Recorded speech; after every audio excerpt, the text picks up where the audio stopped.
I'm not a fan of any of her. She's got a legitimate white girl, pancake ass. But she is sweet. Cats and wine make everything fine. Shirt talented, and I still find her attractive. And she owns everything she does. Literally oozes confidence, and I can't hate that. I think she's going at it too aggressively in this cover.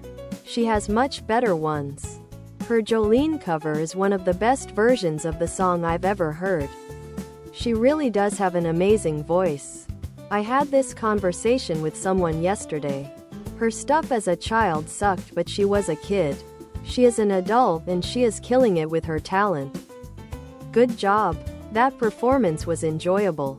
Sweet. Cats and wine make everything fine. Shirt, tank top, V-neck, sweatshirt, and hoodie.